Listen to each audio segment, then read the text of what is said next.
toutes et à tous, que la paix soit sur vous. Bienvenue dans cette deuxième partie. Pour commencer, un petit résumé de la vidéo précédente, histoire de remettre dans son contexte et afin de bien comprendre ce qui a amené à cette deuxième partie qui en est la suite directe.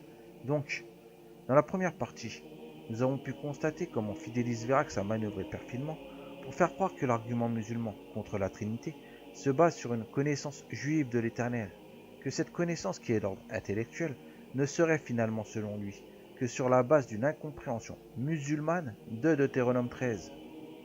Ce qui lui a permis par la suite de dissocier Deutéronome 13 qu'il traite dans sa deuxième partie de vidéo et de s'attacher dans sa première partie à discréditer par les Écritures cette connaissance juive d'ordre intellectuel en démontrant que les Hébreux n'avaient finalement aucune connaissance de l'Éternel. C'est ce qu'il s'est appliqué à démontrer, de manière malhonnête, à travers les prophètes, ce qui nous amène à cette seconde partie. Puisqu'après l'usage fallacieux des prophètes, il poursuit son travail en allant confondre la connaissance des Juifs au temps de Jésus, en utilisant des versets du faux témoignage produits à travers l'évangile de Jean. Et ici, la manœuvre consiste à faire reconnaître que la connaissance de Dieu passe par la connaissance de Jésus en sa qualité de Christ. Donc, on va voir ce que dit le Christ sur la connaissance des Juifs. Qu'est-ce qu'il nous dit? Il nous dit, en Jean, chapitre 7, verset 28, « Celui qui m'a envoyé, donc le Père, celui qui m'a envoyé est vrai, et vous ne le connaissez pas. » Très bien. C'est mon Père qui me glorifie. Lui, que vous dites être votre Dieu, c'est ce que vous affirmez, Karim. Vous dites, les Juifs, ils reconnaissent toujours ce Dieu monothéiste, de manière monothéiste, le Dieu d'Abraham, d'Isaac et de Jacob. C'est ce que dit le Christ. Lui que vous prétendez être votre Dieu, et que vous ne connaissez pas. Christ dit que les Juifs ne connaissent pas Dieu. Jean 8, 54, 55. Et là, il va rajouter quelque chose de particulier. Quelque chose de particulier. Qu'est-ce qu'il dit? C'est mon Père, vous ne connaissez ni moi, ni mon Père. Après, il s'ajoute. On se dit, il est où le rapport? Pourquoi il s'ajoute là-dedans, dans la connaissance des Juifs? Et là, il va nous donner une information capitale, qui va nous comprendre comment le Christ perçoit la connaissance de Dieu, comment on l'obtient, comment on acquiert la connaissance de Dieu. Si vous me connaissiez, vous connaîtriez aussi mon Père. Alors là, Jean 8, 19. Donc la connaissance de Dieu passe par le Messie. Elle passe par le Messie. Et le problème, il est où par rapport à ça? Donc les Juifs l'ont rejeté. Ils l'ont rejeté. Et ils ont une conception du Messie, là, en comprenant les termes, ils ont une conception du Messie qui ne correspond pas à la description que se fait le Christ de lui-même. Il poursuit en rajoutant, toujours sur la base de l'évangile de Jean, que la connaissance de Dieu passe par le Christ et que celui-ci la donne à qui il veut. On continue. Donc, personne ne connaît le Père si ce n'est le Fils. Et celui à qui le Fils veut le révéler. C'est-à-dire qu'il va apporter une connaissance de Dieu que les Juifs ne possèdent pas. Ils ne possèdent pas. Donc, vouloir confronter la connaissance juive avec la connaissance apportée par le Messie, c'est juste une blague. C'est juste une blague parce que le Christ lui-même dit que personne ne connaît le Père si ce n'est lui et qu'il vient donner la connaissance du Père, que les Juifs ne possèdent pas, selon les prophètes et selon lui-même. La finalité de sa démonstration est d'établir à travers les prophètes que les Hébreux n'avaient aucune connaissance de l'Éternel et que les Juifs à l'époque du Mashiach, donc de Jésus, tout comme leurs ancêtres, ne connaissaient pas le Tout-Puissant et qu'ils ne pouvaient acquérir cette connaissance que par l'intermédiaire de Jésus qu'ils ont rejeté.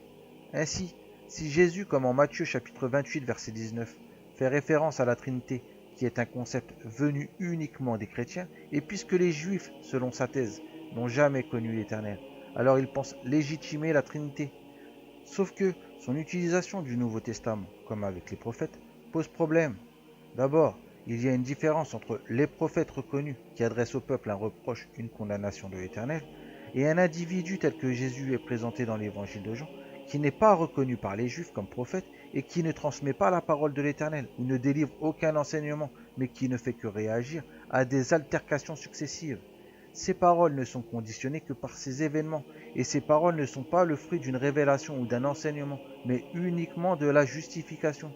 Ce ne sont que des affirmations sans aucun élément démontrant leur véracité, des affirmations que témoigne un évangile dont le témoignage, encore plus que les trois autres évangiles, pose problème.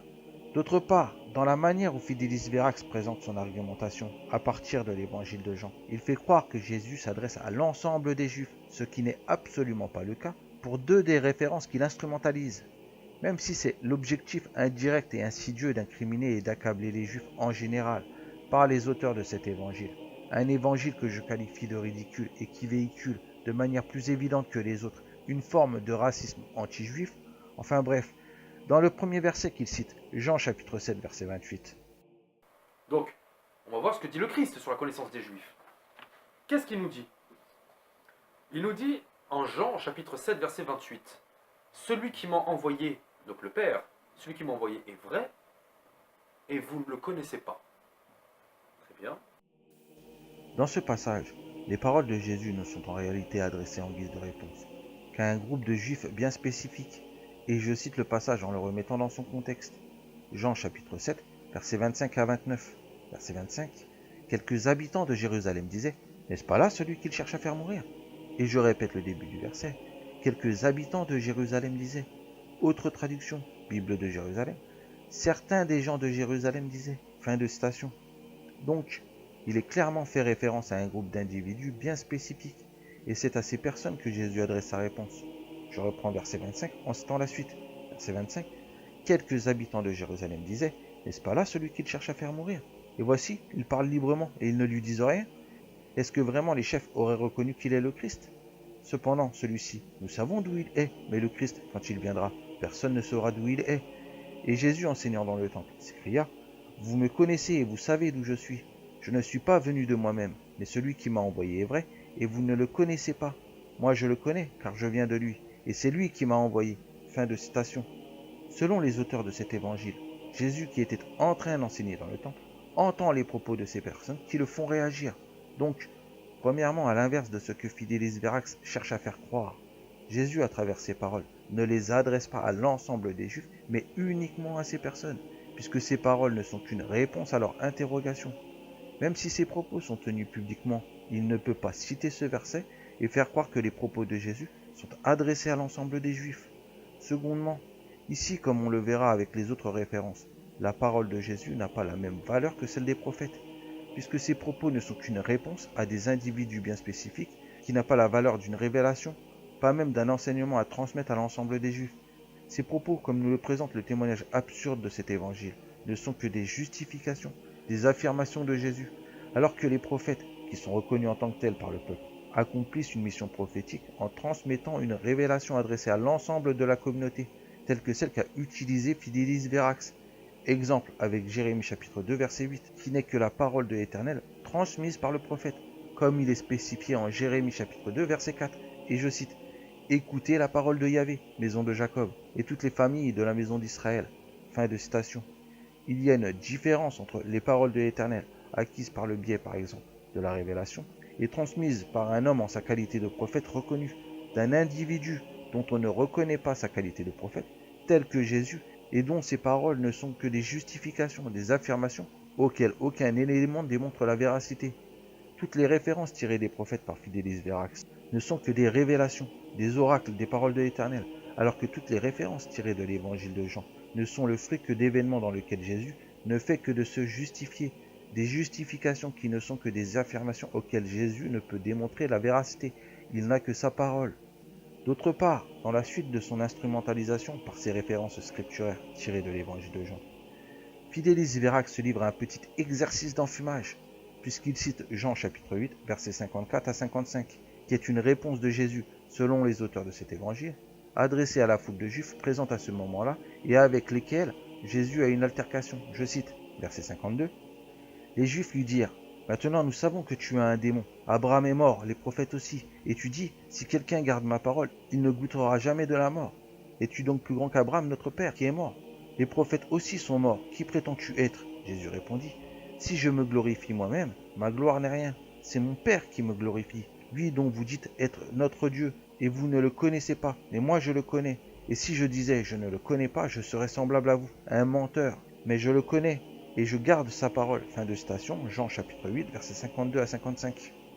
Le tour de passe-passe de Fidelis Verax consiste à se servir de ce passage où Jésus, selon les auteurs de cet évangile, s'adresse aux Juifs de manière un peu plus générale en le plaçant entre deux références scripturaires où Jésus ne s'adresse qu'à des Juifs bien spécifiques. La première référence que l'on vient de voir avec Jean chapitre 7 verset 28 et la seconde en Jean chapitre 8 verset 19. Donc, on va voir ce que dit le Christ sur la connaissance des Juifs. Qu'est-ce qu'il nous dit? Il nous dit en Jean chapitre 7 verset 28, celui qui m'a envoyé, donc le Père, celui qui m'a envoyé est vrai, et vous ne le connaissez pas. Très bien. C'est mon Père qui me glorifie. Lui, que vous dites être votre Dieu, c'est ce que vous affirmez, Karim. Vous dites, les Juifs ils reconnaissent toujours ce Dieu monothéiste, de manière monothéiste, le Dieu d'Abraham, Isaac et de Jacob. C'est ce que dit le Christ. Lui que vous prétendez être votre Dieu. et que vous ne connaissez pas. Christ dit que les Juifs ne connaissent pas Dieu. Voilà, Jean 8, 54-55. Et là, il va rajouter quelque chose de particulier. Quelque chose de particulier. Qu'est-ce qu'il nous dit? C'est mon père. Non, pardon. Vous ne connaissez ni moi, ni mon père. Donc là, il s'ajoute. On se dit, il est où le rapport? Pourquoi il s'ajoute là-dedans, dans la connaissance des Juifs? Et là, il va nous donner une information capitale. Il va nous comprendre comment le Christ perçoit la connaissance de Dieu, comment on l'obtient, comment on acquiert la connaissance de Dieu. Si vous me connaissiez, vous connaîtriez aussi mon père. Alors là, Jean 8, 19. Donc la connaissance de Dieu passe par le Messie. Elle passe par le Messie. Et le problème, il est où par rapport à ça? Donc les Juifs, ils l'ont rejeté. Ils l'ont rejeté. Et ils ont une conception du Messie, alors reprenant les termes, ils ont une conception du Messie qui ne correspond pas à la description que se fait le Christ de lui-même. En présentant dans son argumentaire Jean chapitre 8 versets 52 à 55, où il est question d'une altercation de Jésus avec les Juifs, au milieu de deux références scripturaires où Jésus ne fait que répondre à des groupes d'individus bien spécifiques, cela donne l'impression que Jésus, à travers toutes ces références, s'adresse toujours à l'ensemble de la communauté juive, alors que c'est faux, ce que nous avons déjà pu constater avec Jean chapitre 7 verset 28, où Jésus n'adresse ses propos qu'à quelques habitants de Jérusalem, en reprenant la traduction de la Bible Louis Ségon 1910, et ce que nous allons pouvoir constater aussi avec Jean chapitre 8 verset 19, puisque dans ce passage, il n'est en réalité référence qu'à un groupe bien défini de juifs, qui est désigné en Jean chapitre 8 verset 13 comme étant des pharisiens. Jésus ne s'adresse pas à la foule, mais simplement à ce groupe de pharisiens. Et je cite, donc verset 13, « Les pharisiens lui dirent alors, « Tu te rends témoignage à toi-même, ton témoignage n'est pas valable. » Jésus leur répondit, « Bien que je me rende témoignage à moi-même, mon témoignage est valable, parce que je sais d'où je suis venu et où je vais. Mais vous, vous ne savez pas d'où je viens ni où je vais. Vous, vous jugez selon la chair. Moi, je ne juge personne. Et s'il m'arrive de juger, moi, mon jugement est selon la vérité, parce que je ne suis pas seul, mais il y a moi et celui qui m'a envoyé. Et il est écrit dans votre loi que le témoignage de deux personnes est valable. Je suis à moi-même mon propre témoin, et pour moi témoigne le Père qui m'a envoyé. Il lui disait donc, où est ton Père? Jésus répondit, vous ne connaissez ni moi ni mon Père. Si vous me connaissiez, vous connaîtriez aussi mon Père. Fin de citation. Comme il est précisé, ce n'est pas aux Juifs en général, mais à ce groupe de pharisiens que Jésus répond et accuse de ne pas le connaître, ni lui ni son Père. Point faux, dans ce passage, selon les auteurs de ce pitoyable évangile, Jésus ne reconnaît pas la loi comme un héritage de ses ancêtres en la qualifiant de votre loi, comprendre à vous les Juifs, et il se ridiculise en faisant référence à la loi, à savoir Deutéronome chapitre 17 verset 6, ou plutôt Deutéronome chapitre 19 verset 15, auquel il donne une interprétation impossible. Enfin, les erreurs commises par les auteurs de cet évangile, rien que dans ce passage, sont tellement énormes qu'il est impossible de reconnaître leur témoignage comme authentique. Mais ceci est un autre sujet. L'argumentation et l'accusation que porte Fidelis Verax à l'encontre des Juifs, construit sur cet évangile, par ses références et surtout par ses pratiques malhonnêtes, n'est ni recevable ni acceptable. Et Fidelis Verax va la conclure toujours dans le même état d'esprit malhonnête, en utilisant un passage de l'évangile de Matthieu, chapitre 11, verset 27, qui se trouve aussi en Luc, chapitre 10, verset 22. Et c'est là où c'est intéressant, c'est qu'il nous dit que si nous connaissons la personne du Messie, alors nous connaissons la personne du Père. Ça veut dire que la connaissance de l'un implique la connaissance de l'autre. C'est intimement lié et inséparable. Okay. Et il continue. Personne ne connaît le Père, si ce n'est le Fils. Il n'y a que le Fils unique, notre Seigneur Jésus-Christ, qui connaisse parfaitement le Père. Donc, entre la confrontation de la connaissance juive et celle du Christ, je crois qu'il n'y a pas photo. C'est le Christ qui vous apporte la vraie connaissance. Bon, apparemment, vous ne la voulez pas, Karim. On continue. Donc, personne ne connaît le Père si ce n'est le Fils. Et celui à qui le Fils veut le révéler, c'est-à-dire qu'il va apporter une connaissance de Dieu que les Juifs ne possèdent pas. Ils ne possèdent pas. Donc, vouloir confronter la connaissance juive avec la connaissance apportée par le Messie, c'est juste une blague. C'est juste une blague parce que le Christ lui-même dit que personne ne connaît le Père si ce n'est lui et qu'il vient donner la connaissance du Père, que les Juifs ne possèdent pas, selon les prophètes et selon lui-même. Dans ce passage, Fidelis Verax, comme à son habitude, tire des versets sortis de leur contexte, auxquels il ne précise pas les références. À l'inverse de ce que l'on pourrait croire, comme il le présente dans sa démonstration, selon l'évangile de Luc, Jésus parle à voix haute, sans adresser formellement ses paroles à un auditoire, et je cite, « À cette heure même, il tressaillit de joie sous l'action de l'Esprit Saint, et il dit, « Je te bénis, Père, Seigneur du ciel et de la terre, d'avoir caché cela aux sages et aux intelligents, et de l'avoir révélé aux tout-petits. Oui, Père, car tel a été ton bon plaisir. Tout m'a été remis par mon Père, et nul ne sait qui est le Fils, si ce n'est le Père, ni qui est le Père, si ce n'est le Fils, et celui à qui le Fils veut bien le révéler. Puis, se tournant vers ses disciples, il leur dit en particulier, « Heureux les yeux qui voient ce que vous voyez ». Fin de citation. Évangile de Luc, chapitre 10, versets 21 à 23. Selon l'évangile de Luc, Jésus parle sans adresser ses paroles à qui que ce soit, et ces paroles ne sont pas formulées à titre informatif. Elles n'ont pas la valeur d'une information à acquérir proposée par Jésus. Son exclamation n'est que l'expression d'une joie informelle. D'autre part, il existe d'autres références scripturaires démontrant que la connaissance du Fils et du Père ne passe pas obligatoirement par le Fils lui-même. Exemple, avec une référence scripturaire qui est un témoignage produit bien avant l'apparition des évangiles de Matthieu et de Luc et qui, à vrai dire, contredit ce passage. Je cite Épître aux Galates, chapitre 1, versets 15 à 17. Mais quand celui qui, dès le sein maternel, m'a mis à part et appelé par sa grâce, daigna révéler en moi son Fils pour que je l'annonce parmi les païens, aussitôt, sans consulter la chair et le sang, sans monter à Jérusalem trouver les apôtres mes prédécesseurs, je m'en allai en Arabie, puis je revins encore à Damas. Fin de citation.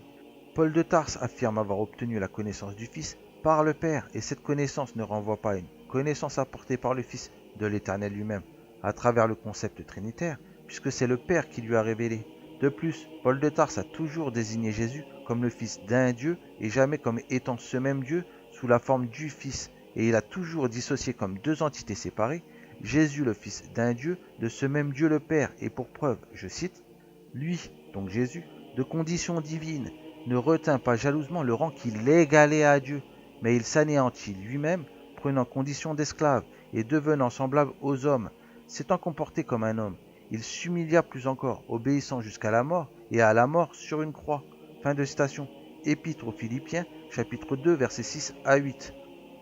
Paul désigne explicitement deux divinités séparées et bien distinctes l'une de l'autre, deux entités de condition divine égale, mais qui ne définissent pas une divinité unique. Paul présente le concept grec qui prévaut depuis toujours dans le monde hellénistique avec un Dieu qui peut avoir un fils dont il prêche aux païens à travers sa doctrine, qu'il a abandonné sa condition divine, qui l'égalait à Dieu sans être Dieu lui-même, pour se revêtir de celle d'un homme allant au sacrifice. Enfin bref, je ne doute pas avoir les explications farfelues de quelques individus qui vont chercher à défendre leurs croyances polythéistes qu'ils dissimulent à leur propre conscience. Ceci dit, le témoignage de Paul prévaut sur les évangiles, puisque faisant partie par leur parution des plus anciens textes chrétiens, textes parus bien avant les évangiles et qui témoignent de qui prêche parmi les païens une croyance polythéiste qui n'a rien à voir avec le concept de Trinité et qui dément les affirmations de Fidelis Verax. D'autre part, comme déjà précisé, Jésus ne s'adresse pas comme Fidelis Verax essaye de le présenter dans sa vidéo, aux Juifs en général. Ce n'est pas une suite du passage du chapitre 8 de l'évangile de Jean avec Jésus au temple. Le fait qu'il ne cite pas la référence prise dans l'évangile de Matthieu ou de Luc, en l'incluant directement après ces citations de l'évangile de Jean, laisse bien paraître une nouvelle fois une volonté à le faire croire. Il faut savoir que Fidelis Verax est un accoutumier de ce genre de pratique, qui consiste à tirer des textes de ci, de là, pour les inclure dans son argumentaire, et cela uniquement afin de laisser croire que les dits textes vont dans le sens de sa rhétorique fallacieuse. Bonsoir. Ce samedi 17 février devait avoir lieu un débat entre Clément Grelet et moi-même à propos de son livre La face cachée de la Bible hébraïque, le protestantisme au service de la synagogue. En outre, le débat devait porter sur l'éventuel antisémitisme de ce livre. On a donc convenu d'une date le samedi, qui devait être le samedi 10 février 2018 à 22h. Afin d'organiser le débat, nous avons pris des liens d'amitié sur Facebook et je commande le livre afin de le préparer en bonne et due forme. Nous sommes le 2 février et en lisant un article qu'il a posté sur son mur, je me dis que ça doit être un extrait de son livre. Eureka! Je vais donc aller rechercher les extraits du livre afin de prendre de l'avance dans la préparation du débat. Et en cherchant dans son mur, je suis tombé sur des posts que j'estime antisémites et révisionnistes. J'ai donc fait des captures d'écran de ceux-ci et je les ai envoyés à quelques personnes afin de déterminer des éventuelles conséquences égales de ces monstruosités. L'examen des extraits de son livre me permettrait vite de comprendre que c'est quelqu'un qui cherche des textes afin de prouver sa thèse. Il n'a nul souci de la vérité, mais seulement de sa vérité. Pour moi, le débat s'annonce simple. On discute du livre. Je montre que la plupart de ces citations, remises dans leur contexte, disent exactement le contraire de sa thèse. Après cela, je l'achève en sortant les posts antisémites et je les lui balance en pleine face à la fin du débat. Sa vidéo « Le Messie et Yahvé à la lumière des Midrashim » en est un autre témoignage. Il faut bien comprendre que dans cette vidéo, Sa démonstration n'est valable que si elle n'est pas le fruit d'une construction par des textes midrashiques sortis de leur contexte et interprétés de manière fallacieuse, et ceci afin de les inclure dans une argumentation visant finalement à leur faire dire ce qu'ils ne disent pas. Et là, en l'occurrence, que le Mashiach à travers la littérature talmudique est reconnu indirectement comme étant Yahvé. Indirectement parce que dans le judaïsme, le Mashiach n'est pas reconnu comme étant l'Éternel lui-même, mais Fidelis Verax, à travers selon lui les contradictions des rabbins dans les textes talmudiques et autres littératures rabbiniques, il pense l'établir. C'est ce qu'il précise en gros au début de sa vidéo. Les prosélytes musulmans affirment sur le dos des rabbins que jamais, jamais, le judaïsme rabbinique n'a affirmé la divinité du Christ. C'est vrai. Mais, comme on va le constater, frères et sœurs, les rabbins, depuis l'époque médiévale, sont en contradiction avec leur propre tradition. C'est quelque chose de très récurrent dans le judaïsme rabbinique. Ça va faire... j'entame ma 5e année d'études du judaïsme rabbinique et je peux vous dire qu'au niveau contradiction, ils sont pas mal. C'est aussi pour cette raison que dans l'image de présentation de sa vidéo, les juifs sont représentés par le singe qui se cache les yeux. Symboliquement, il se moque du judaïsme rabbinique qui selon lui n'a pas vu qu'à travers sa littérature. Indirectement, il reconnaît la divinité du Mashiach. D'ailleurs, j'en profite pour décrypter un peu plus cette image qui en dit long sur l'individu.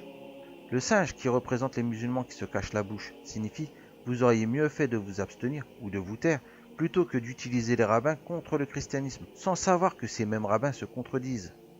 Mais là où cette image est insultante, comme je lui avais signifié dans ses commentaires avant qu'il les désactive, c'est dans le fait que Fidelis Verax, en supprimant le troisième singe pour le remplacer par un Christ divin au centre de l'image, fait de lui un dieu dominateur sur ses créatures, le christianisme, dominateur sur le judaïsme et l'islam, représenté par des bêtes, avec le double sens de celui des bêtes en référence aux créatures, mais aussi bêtes, idiots, imbéciles, entre les juifs qui sont des idiots, des imbéciles, pour ne pas avoir perçu qu'à travers la littérature rabbinique, sans le vouloir, et je le répète selon lui, qu'ils reconnaissent la divinité du Mashiach, et les musulmans qui sont des idiots, des imbéciles en utilisant les rabbins, sans savoir que ces mêmes rabbins, sans s'en rendre compte, à travers leur littérature, ils reconnaissent indirectement la divinité du Mashiach. Enfin moi je trouve cette image reflétant tout le bien que pense Fidelis Verax, autant des juifs que des musulmans. Et sa vidéo dans son ensemble reflète parfaitement l'individu malhonnête, prétentieux, foulant aux pieds son intégrité morale et intellectuelle. D'ailleurs, lui qui est tellement convaincu de sa démonstration dans cette vidéo, il en appelle au débat, s'imaginant que sa démonstration est acceptable. C'est dire le niveau d'intégrité et de discernement du personnage. Il ne perçoit même pas la manière avec laquelle il a construit son argumentation et qui est en dehors de toute éthique ou déontologie, en dehors de toute honnêteté intellectuelle, ce qui est surprenant, et je vous invite à écouter ce qu'il dit dans une autre vidéo. Juste pour vous dire ceci, quand vous voulez critiquer l'islam, à tort ou à raison, ça vous concerne que je devant. Quand vous citez des sources, prenez soin de vérifier. Ne vous contentez pas, par exemple, des traductions françaises. Voilà. On va prendre un exemple, si je veux bien, la pseudo-nécrophilie. Oui, La pseudo-nécrophilie qui, quand on regarde les textes originaux, ne stipule pas de nécrophilie de trait de mort. Donc il faut vraiment être objectif. C'est-à-dire que si vous voulez critiquer l'islam, il faut se faire pour de bonnes raisons. Ne soyez pas des sophistes, n'ayez pas d'arguments fallacieux, ou quand vous voyez que vous êtes coincé, vous allez aborder un sujet qui d'ailleurs n'a pas de fondement. Donc il faut vraiment être objectif, parce qu'au final, vous donnez quelque part un bâton pour vous faire battre. Voilà. Quelque part, moi c'est comme ça que je conçois les choses. C'est ça prend un bâton pour se faire battre. Et cette rhétorique qui consiste à dire, mais vous voyez, ils réagissent comme ça parce qu'on dit ce qui dérange. Non, c'est simplement qu'ils répondent aux mensonges. Voilà. De la même manière que les chrétiens, lorsqu'ils voient des choses fausses, répondront avec objectivité, je pense. Et de l'autre côté, on voit aussi, ah mais on pointe ce qui fait mal. Non, c'est simplement qu'on répond. Voilà. Donc il faut vraiment faire ce travail-là sur nous-mêmes, cette autocritique. Est-ce qu'on est objectif dans nos études, dans nos prétentions à soulever un point négatif ou positif? Est-ce que nos références sont objectives elles-mêmes? Est-ce qu'il ne suffit pas, même si on cite objectivement la référence, est-ce que cette référence-là est objective aussi? Donc il faut vraiment faire un travail de fond, c'est un travail d'investigation. Parfois une simple étude peut demander à...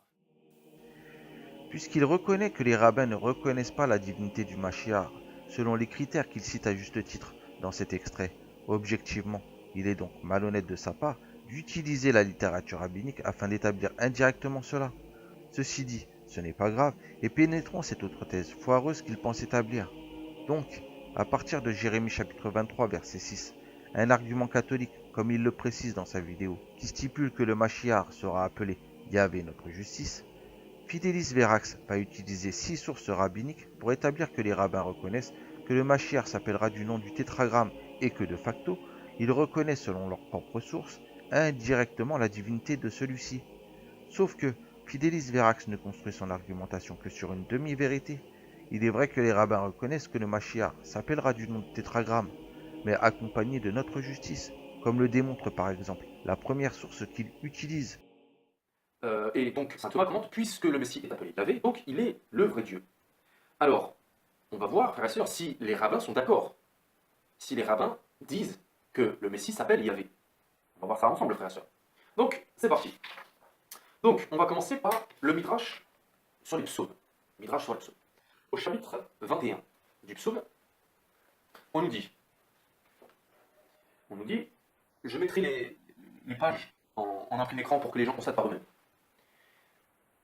Dieu, écoutez bien, Dieu appellera le roi Messie par son nom. Dieu appellera le roi Messie par son nom. Comme il est dit, voici le nom dont on l'appellera, Yahvé, notre justice. Jérémie 23,6. Donc déjà, on a le Midrash sur les psaumes qui nous dit qu'en effet, Dieu donnera son propre nom au Messie sur la base de Jérémie 23,6. Psaume, Midrash sur les psaumes.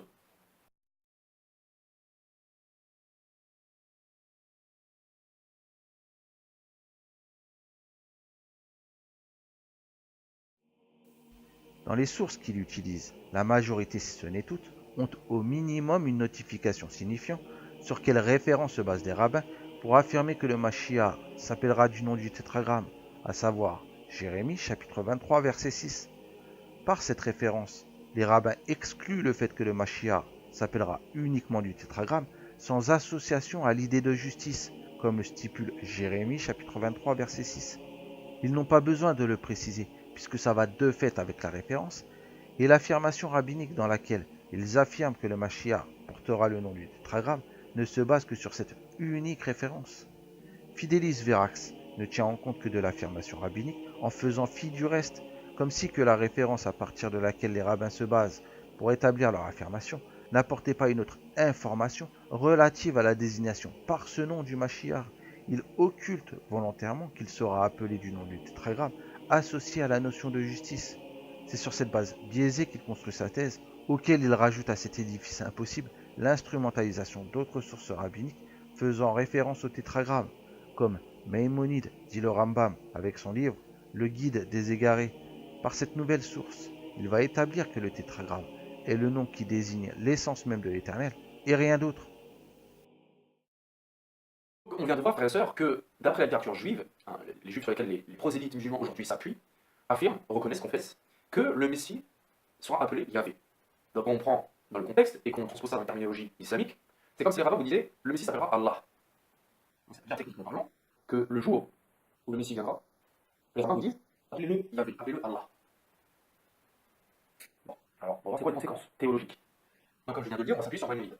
Maïmonide, dans son guide des égarés. Et voici ce qu'on lit, écoutez bien. Dans les Pirkei de Rabbi Eliezer, au chapitre 3, on lit avant la création du monde, il n'y avait que le très saint et son nom seul. Remarque bien comme il est dit clairement que ces noms dérivés ne sont tous nés qu'après la naissance du monde. Et cela est vrai, car ce sont tous des noms qui ont été établis par rapport aux actions de Dieu et qu'on trouve dans l'univers. Donc là, il parle des mots, des noms, tels que El, Elohim, Adonai, El Shaddai, etc. D'accord. Mais si l'on considère son essence, sa nature, dénuée, dépouillée de toute action, il n'a absolument aucun nom dérivé, mais un seul nom improvisé pour indiquer son essence. Nous ne possédons pas de Shem, donc de nom, qui ne soit pas dérivé, si ce n'est celui-là, c'est-à-dire Yod et Vav et Yahvé, le tétragramme, qu'il est le Shem à Mephorach absolu, le nom explicite absolu. Donc là, Maïmonide nous dit que le nom désignant Dieu en lui-même, son être même, c'est le tétragramme. Et que tous les autres noms, donc El, Elohim, Shaddai, etc., ne sont des noms que ce qu'on appelle relatifs, donc liés à des actions. Mais concernant son essence, sa nature même, c'est le tétragramme. Il nous dit d'ailleurs, ce qui fait que ce nom, donc le tétragramme, ce qui fait que ce nom a une si haute importance, et qu'on se garde de le prononcer, c'est qu'il indique l'essence même de Dieu, de sorte qu'aucun être créé ne participe à ce qu'il indique.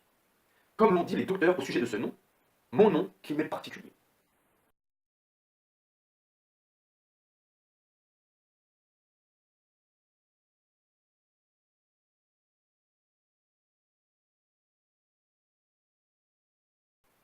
Donc là, Maïmonide nous dit, que le tétragramme désigne exclusivement, et rien d'autre, l'essence divine. Son instrumentalisation de Maïmonide est d'une malhonnêteté manifeste, puisque Maïmonide ne dit pas à l'inverse de ce qu'il a le culot d'affirmer, que le tétragramme est une référence exclusive à l'Éternel lui-même. Le Rambam ne dit pas qu'à chaque fois qu'il y a une référence au tétragramme dans les Écritures, cela renvoie inévitablement à l'Éternel lui-même. Et ici, regardez jusqu'à où cet homme sans intégrité morale et intellectuelle a été. Maïmonide dit seulement, comme il l'indique au début du chapitre 61 de son livre, d'où Fidelis Verax tire ses références, que le tétragramme, mais uniquement comme nom désignant l'Éternel dans les livres sacrés, est le nom absolu indiquant son essence même, ce qui exclut de facto Jérémie chapitre 23 verset 6, puisque n'étant pas une référence renvoyant à l'Éternel, mais au Mashiach que l'on appellera du nom du tétragramme, associé à l'idée de justice. Et à la fin du chapitre 61, Maïmonide conclut en spécifiant explicitement, et je cite, « Il est donc clair que le Shem Ham et Forash est ce nom tétragrammate, et que c'est lui qui indique l'essence, ouvrez les parenthèses, de Dieu, fermez les parenthèses, sans association d'aucune autre idée. C'est pourquoi on a dit à son égard, celui qui m'est particulier. » Fin de citation. Maïmonide conclut le chapitre 61 de telle manière que ça exclut irrémédiablement Jérémie chapitre 23 verset 6, puisque le nom du tétragramme en Jérémie chapitre 23 verset 6 est associé à l'idée de justice. Fidelis Verax instrumentalise Maïmonide en ne présentant que ce qui alimente sa thèse et ses affirmations, et en dissimulant sciemment les parties où Maïmonide, dans le même chapitre, donne des précisions interdisant toute interprétation fallacieuse par quelque individu de ses propos, comme Fidelis Verax le fait. Et ce personnage sans probité poursuit son œuvre blasphématoire et hérétique toujours dans la même lignée, puisque pour pouvoir établir que le tétragramme uniquement renvoie exclusivement à l'Éternel, Fidelis Verax va puiser dans une autre source, chez un autre grand rabbin, en instrumentalisant cette fois-ci les propos de David Kimchi, dit le Radak, dans ses commentaires du prophète Zacharie. Maintenant, on va voir c'est quoi les conséquences, plutôt les modalités liées au tétragramme. Le fait qu'il désigne l'essence divine, quelles sont les conséquences de ça? Pour ça, on va aller vers un autre rabbin, c'est David Kimchi. David Kimchi qui est aussi une grande autorité au sein du rabbinisme. Et il a fait 2 ouvrages. Enfin, il en a fait plusieurs, mais on va se pencher sur 2 ouvrages à lui. Le premier ouvrage, c'est Commentaire sur le prophète Zacharie. Okay. Et voici ce qu'il va nous dire. Il nous dit. Il va se pencher sur Ésaïe 42:8, quand il dit « Je suis Yahvé, c'est là mon nom, et je ne donnerai pas ma gloire à un autre, ni mon honneur aux idoles. » Ésaïe 42:8. Et voici comment commente David Kimchi. C'est là mon nom, qui est approprié à moi seul, non pas comme le nom des images gravées, car bien que leurs adorateurs les associèrent avec moi dans les applications du nom Elohim, ils ne peuvent pas les associer avec moi dans ce nom, dans le nom Yahvé, dans le tétragramme. Car je suis Yahvé au-dessus de tout. Ok. Donc qu'est-ce qu'il nous dit? Il nous dit que techniquement parlant, les créatures peuvent être associées à Dieu par le biais des termes El ou Elohim. Mais dans le tétragramme, on ne peut pas. Pourquoi? Il continue. Il nous dit à propos du titre Dieu des armées. Dieu des armées exprime ce degré dans lequel se trouvent les anges et les orbes avec leurs étoiles, appelés El ou Elohim et Elohim, et par lesquels Dieu est associé avec eux.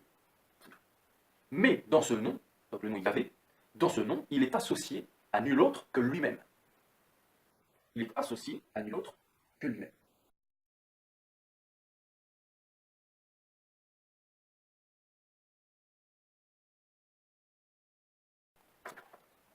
Donc là, frères et sœurs, on a David Kimchi qui nous dit que les idolâtres, les adorateurs d'étoiles, peuvent, techniquement parlant, associer Dieu avec cette création-là par le biais des termes, des noms relatifs El ou Elohim. Mais ils ne peuvent pas les associer dans le nom Yahvé. Ils ne peuvent pas dire telle étoile ou telle étoile est Yahvé. Ils ne peuvent pas. Bon. Et il nous dit ailleurs que, sur le prophète Osée, que Yahvé, que Dieu, n'est associé à nul autre que lui-même dans le nom Yahvé. Rien d'autre ne peut être appelé comme tel. Et pourtant, ils vous disent que le Messie, le Mashiach, Al-Masih, s'appelle Yahvé. Le Radak, comme Maïmonide, il ne dit pas, comme le fait comprendre Fidelis Verax dans sa compréhension biaisée de ses propos, que techniquement parlant, il est impossible d'associer une créature au tétragramme. C'est entièrement faux d'affirmer ceci, et le premier commentaire du Radak que Fidelis Verax cite, comme avec Maïmonide, il ne s'applique que pour des références où le tétragramme est mentionné et ne renvoyant qu'à l'Éternel. David Kimchi a émis un commentaire allant dans ce sens. Il dit en commentant Isaïe chapitre 42 verset 8, et je cite cette référence, « Je suis Yahvé, tel est mon nom, ma gloire, je ne la donnerai pas à un autre, ni mon honneur aux idoles. » Fin de citation. En reprenant sa lecture dans sa vidéo des commentaires du Radak, puisque je ne possède pas cette source, le Radak dit « C'est là mon nom qui est approprié à moi seul, non pas comme le nom des images gravées, car bien que leurs adorateurs les associèrent avec moi dans les applications du nom Elohim, ils ne peuvent pas l'associer dans ce nom, le tétragramme, car je suis Yahvé au-dessus de tout. » Le Radak dit en gros que les adorateurs ont discerné une ou des actions liées au nom faisant référence spécifiquement à un attribut divin, tel que Elohim, et l'ont ou les ont attribués à leurs images gravées, d'où le fait qu'ils ont lié ces noms renvoyant à un attribut divin, tel que Elohim, d'avec celui de leurs idoles. Et je répète les propos du Radak, c'est là mon nom qui est approprié à moi seul, non pas comme le nom des images gravées, car bien que leurs adorateurs les associèrent, donc le nom des images gravées, avec moi, l'Éternel, dans les applications du nom Elohim. Fin de citation.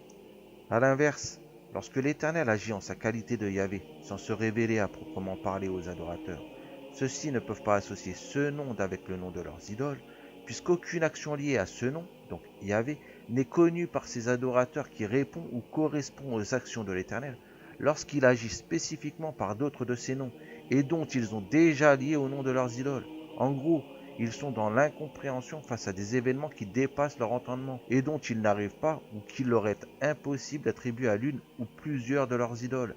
Et je cite une nouvelle fois les propos du Radak, « Car je suis Yahvé au-dessus de tout. » Fin de citation.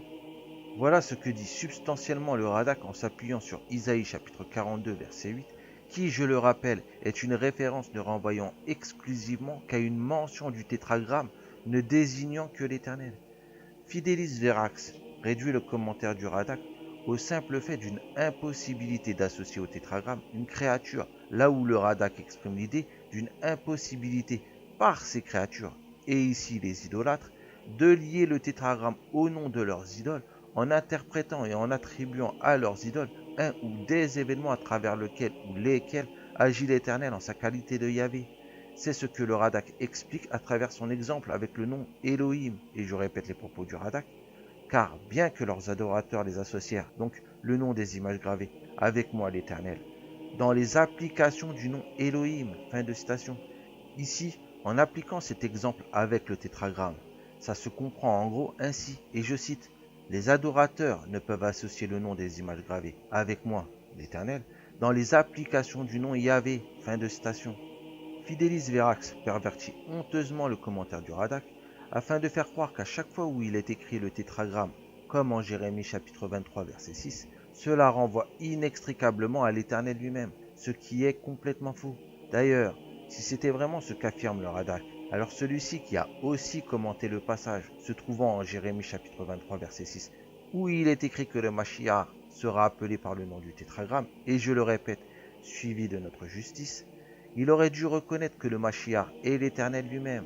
Si c'était le cas, Fidelis Verax ne se serait pas privé de le mentionner et le Radak n'aurait pas été une figure du judaïsme, mais du christianisme, du fait d'une conversion obligatoire au regard de ces affirmations. Poursuivons avec un dernier point.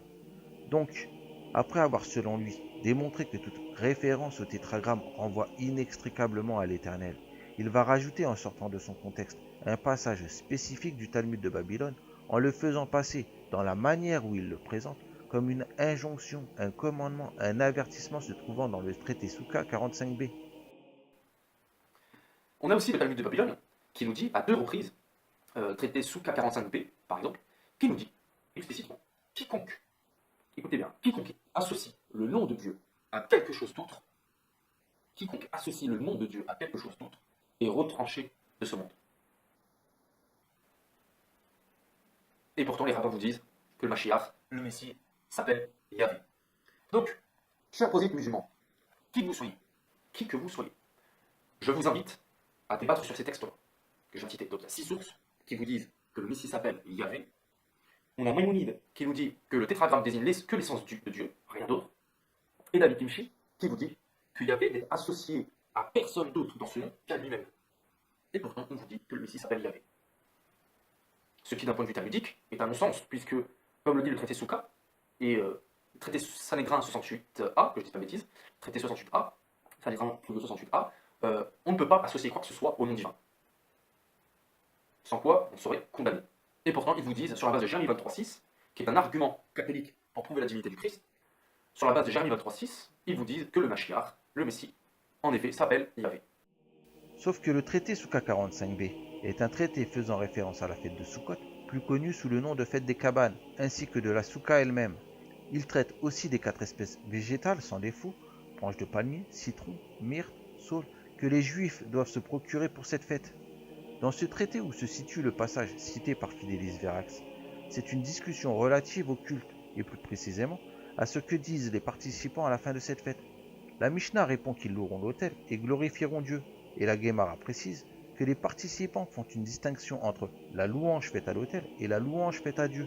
Et pour appuyer son propos, la Guémara cite une bariata, qui est une tradition orale non canonique, une tradition que Fidelis Verax, pour changer, instrumentalise.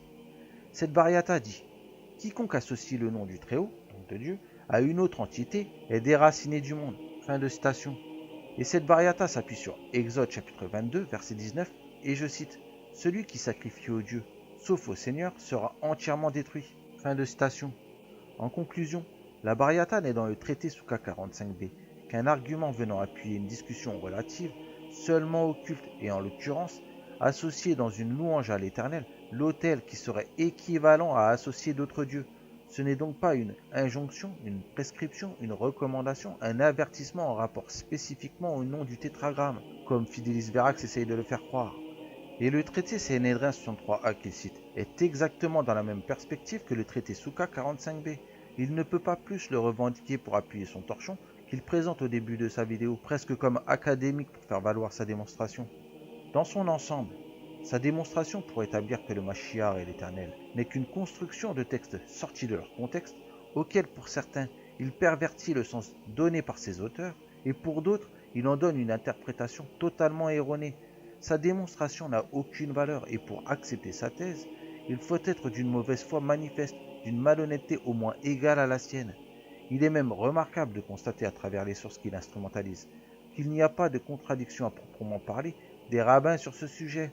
Seul l'hypocrite faisant preuve d'une malhonnêteté intellectuelle manifeste y a vu matière à développer une thèse ridicule, une thèse qui ne révélera aux yeux de tous que la stupidité et le côté crasseux tiré de sa nature adultère de celui qui l'a élaboré et qui n'a pas hésité à fouler aux pieds son intégrité morale et intellectuelle. S'imaginer que des personnes viendraient débattre avec lui sur la base de cette crapuleuse démonstration, c'est démontrer un manque de discernement et une perte des valeurs morales et intellectuelles évident. Voilà, cette deuxième partie est à présent finie. Mais je vous rassure, pour ceux qui le souhaitent, nous nous retrouverons pour la troisième partie qui va traiter de son interprétation ahurissante ou plutôt hallucinante de Deutéronome 13, dont il a le culot d'affirmer en donner le vrai sens. D'ici là, portez-vous bien, soyez bons et justes.